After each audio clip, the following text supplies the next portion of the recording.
Cafés, en el bloque que nos ofrece semanalmente la Universidad Católica. Estamos con Flavio Figalo, ex viceministro de Gestión Pedagógica de la Universidad Católica, además asesor del vicerrectorado académico de la PUC, a quien damos la bienvenida. Flavio, ¿qué tal? ¿Cómo estás?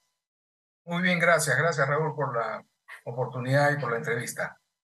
Bueno, el Congreso ha aprobado el bachillerato automático permanente para las universidades, algo que existía cuando yo era estudiante. Yo no tuve que rendir ningún examen de grado para ser bachiller, pero que había cambiado en los últimos años y se ha vuelto, digamos, a ese esquema, que es el esquema antiguo, el esquema por el que yo estudié, no sé si tú. ¿Qué les parece, qué te parece este cambio dado por el Congreso? Mira, en realidad el tema tiene algunas aristas curiosas, más que, pues, diría yo, ¿no? Primero, la idea del bachillerato automático es una idea del fujimorismo, del año 91, ¿no? Sí, Y tiene como razón de ser el problema del terrorismo, ¿no? El hecho que las universidades estaban, digamos, con muchos alumnos y querían que los alumnos se retiraran lo más rápido posible, y entonces uno de los pretextos era que no aprobaban por el asunto de la tesis y se quedaban en los comedores universitarios, en las viviendas, etcétera, y había violencia política, y entonces se decidió una medida extrema como esa, ¿no? No tenía ninguna razón académica, no tenía más que este objetivo. El terrorismo pasó y la ley quedó, y quedó el tema.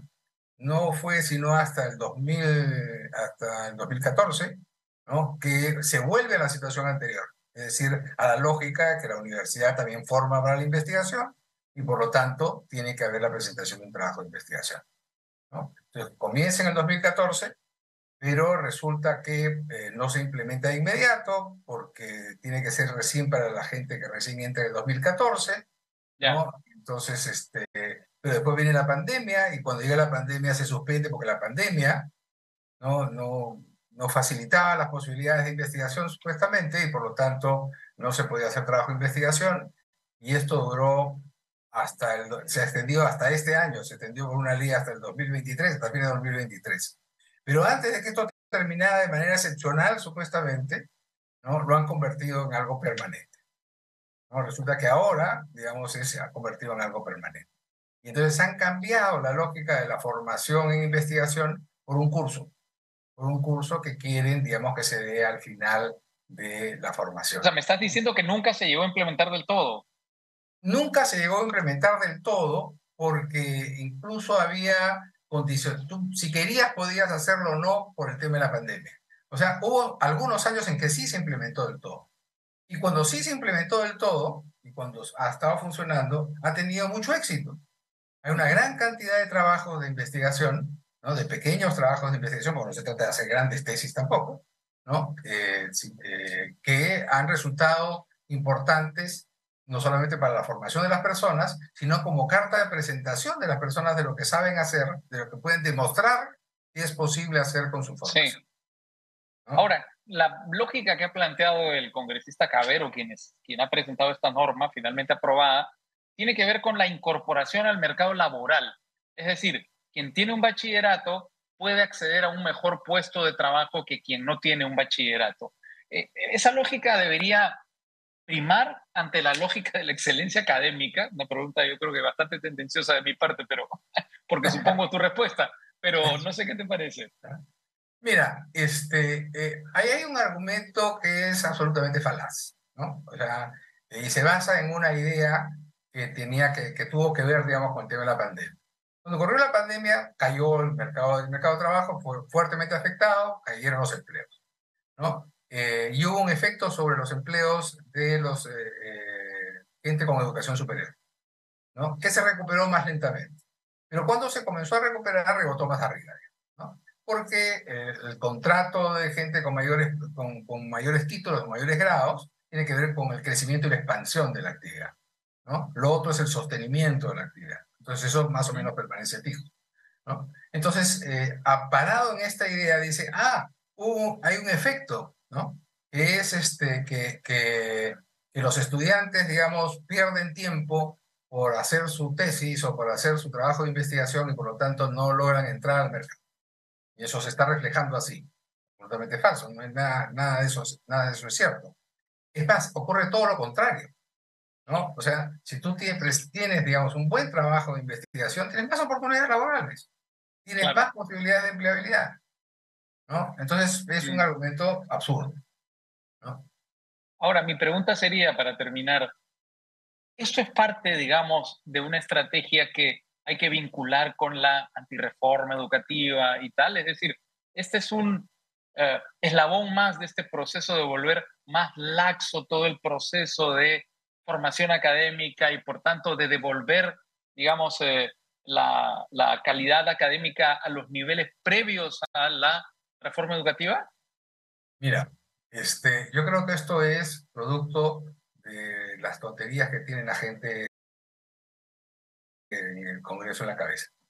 ¿Ya? O sea, no creo, ¿ya?, que llegue a una cosa tan compleja como la que tú manifiestas, Es ¿no? solo un error, dices tú. No, es un conjunto de... no es un error, porque, digamos, no hay un criterio claro. La comisión, por ejemplo, de educación, la Comisión de Educación en el Congreso, ¿no?, señala que hay que mantener las cosas como estaban, ¿no? Entonces, sin embargo, cuando llega al Pleno se cambia todo, ¿no? Entonces, lo que tienes es... entonces, claro, la comisión ha trabajado meses en el asunto. El Pleno lo discute unas horas y cambia todo, ¿no? ¿Por qué? Mm, Porque suena bien, ¿no? Porque hace la vida más fácil para algunos, ¿no? Eventualmente, si agrega costos o quita costos, no interesa. Si no son recursos, no se van a ver afectados, ¿no? Lo que mm, están haciendo con este tipo de cosas, más bien, es llenar, ¿no?, las leyes vinculadas a la educación superior con un conjunto de cosas burocráticas que van a terminar produciendo mayor corrupción. Porque mientras más resquicios burocráticos hay y se creen, ¿ah?, más fácil va a ser que alguien cobre por ello. mm. Esta es una norma que tendría que revertirse, entonces, ¿crees tú? Yo creo que tiene que revertirse, yo creo que o sea, yo creo que, pues, digamos, como dice mi amigo Ricardo, cuando termine este asunto, ¿no?, hay que poner las cosas en orden, porque lo que está Ajá. ocurriendo es que esto no se puede sostener. Mm. Y revertirse de manera general, es decir, que debería aplicarse automáticamente a todos los alumnos que están ahora estudiando, o nuevamente plantear una suerte, digamos, de periodicidad y que solamente se le aplique a quienes ingresan a partir del próximo ciclo. No, yo creo que en general, mira, el efecto que ha tenido este asunto en las universidades es que les ha generado prestigio, ¿ya?